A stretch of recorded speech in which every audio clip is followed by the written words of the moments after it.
In this lesson, we're going to discuss two important concepts used to measure the customer journey: conversions and conversion attribution.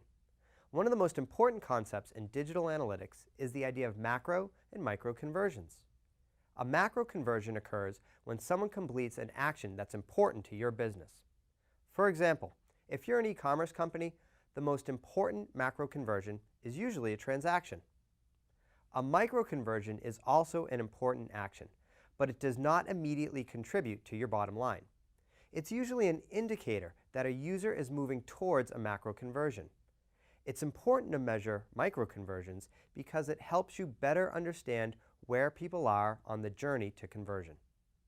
Many times when we talk about macro and micro conversions, we discuss the idea of attribution.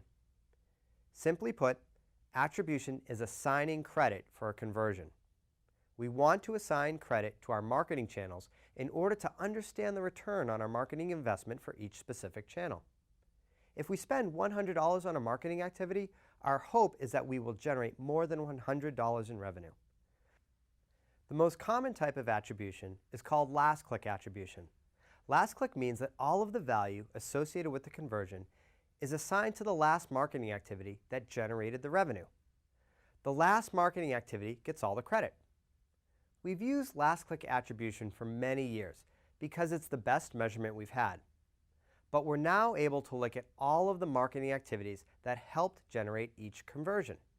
This is important because the reality is your customer will likely interact with you many times before a conversion occurs.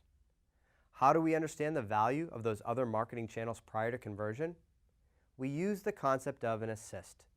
You see, attribution is a lot like scoring points in a basketball game. It takes more than one player to make it happen. One player scores the goal, but other players may help or assist in the process.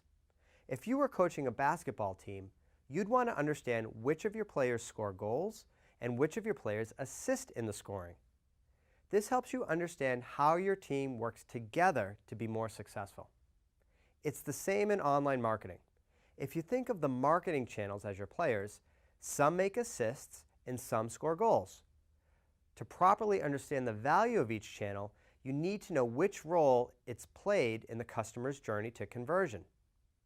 There are many different ways to assign value to channels.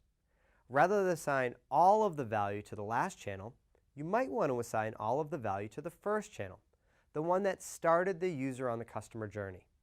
This is called first-click attribution. The reason you might do this is to understand that the channel is a good channel for initiating conversions. Or you might assign a little bit of value to each of the assisting channels in the customer journey. In summary, the whole point of attribution is to better understand the value of each marketing channel and how multiple channels work together to drive conversions. You can then use this knowledge to better understand your customer's journey and allocate your online marketing budget accordingly.